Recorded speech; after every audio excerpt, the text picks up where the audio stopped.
ready. Take your mark.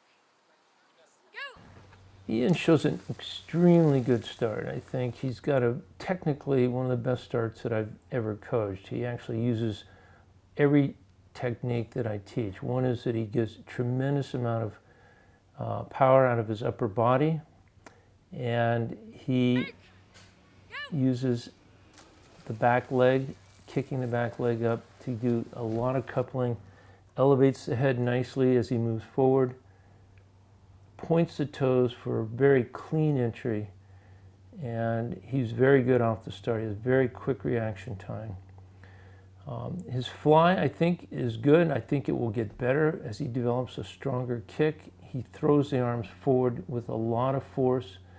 He snaps the head down. He gets a lot of coupling out of the effort he uses, and his pulling motion is very good.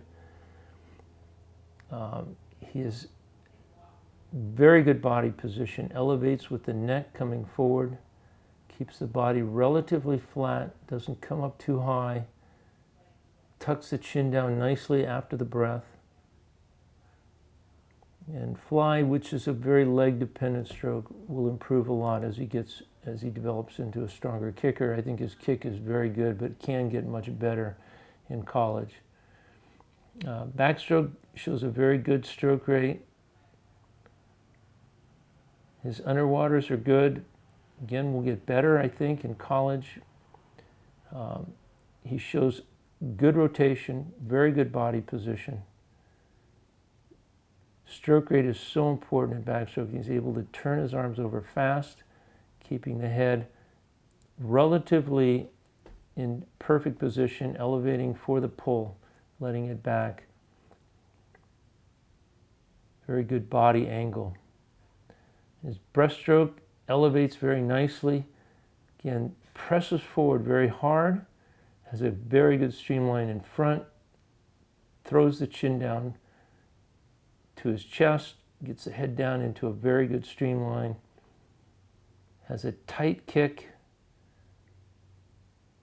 I think his breaststroke is good. It can get better as he gets, again, more power in his kick in college. His freestyle is his best stroke. He uses two techniques. This is his hybrid freestyle, which he uses for the 100 and up. And then he uses a shoulder-driven freestyle for his sprinting.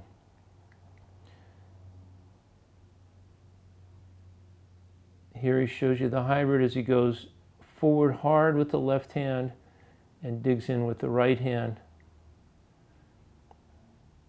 And this is more the shoulder-driven, where he goes almost straight arm with a much higher stroke rate.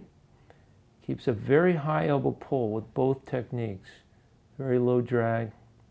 You can see the strength of his kick. This is in his shoulder-driven freestyle here. Keeps the hand just inside the elbow, pulls through with force, but very low drag. Now he's back to a hybrid, pushing forward on the left side. Look at the massive kick behind him, which is required for him to go fast. Surging forward with the left hand coming in, driving forward with the legs, keeping the elbow extremely high, pulling with very low drag. Now he's coming in on the turn with a shoulder-driven freestyle. He's got a very nice turn, very crisp, very clean.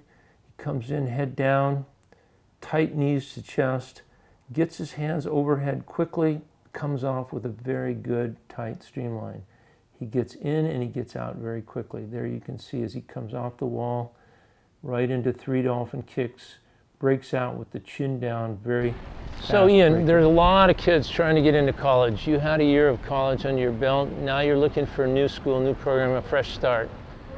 And I'm sure wherever you're looking, there's a lot of students interested in attending, want to go there. Very few slots available.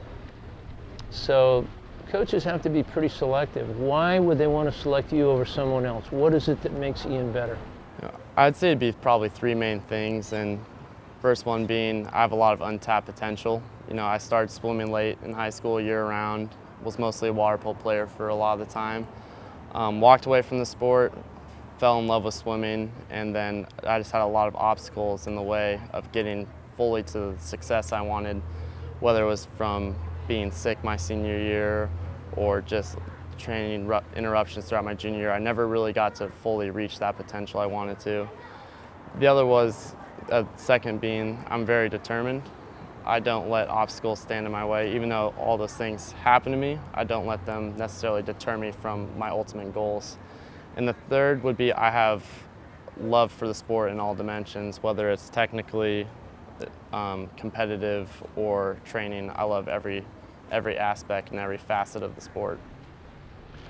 This last year or more has been tough on you. You've had illness, injury. You went to school, UCSD, coaching staff change. All of a sudden they cut the team back. You find yourself without a college team that you thought you were expecting to be on, and yet you persevered. You trained on your own last year. A little bit of help from me, but pretty much you did it all. And that's not easy to do. How did you do that? How were you able to cope with that? Part of it was knowing that I really had things in the sport I really wanted to accomplish, and knowing that it would have been easier to quit and walk away, but that wasn't who I really was. So knowing that, I was able to let myself kind of slowly get back into it to the point where I wanted to really pursue these again, and I know I wanted to swim in college more than anything. But it also taught me a lot of things training on my own, like the value of a team. In high school, I had a really good club and high school team that was a really close community, and that, whether it was my coaches or my fellow athletes. And I looked back and I realized how grateful I was for that experience and how they helped me become the better person and a better swimmer. And that's something I'm looking for going into college.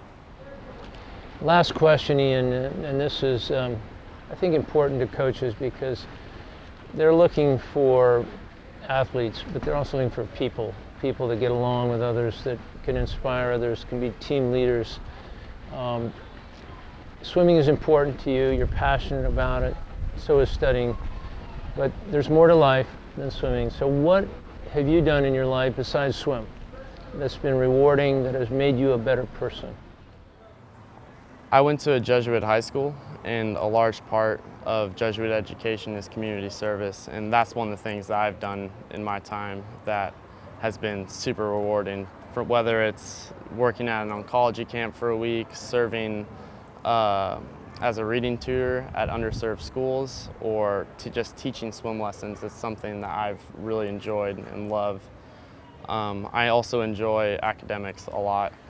I love to learn, I love knowledge, I love learning about the world.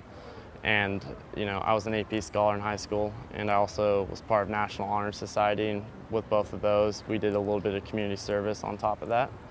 And also another, probably the biggest rewarding experience was actually getting sick my senior year with a bacterial and viral infection simultaneously, and then recovering from that. It was a very difficult experience for me, but it taught me so much about myself, and it really changed my outlook on life more than anything. I earned a great gratitude for how lucky we are to be in part of athletics, and how great gifts are in the water, and what it's like just to do stuff outside the water. That's great. I've had been honored to work with you a couple of times. Once earlier this year here, and now in this camp, and I believe you have great potential. I love your passion, I love your perseverance, I love your determination.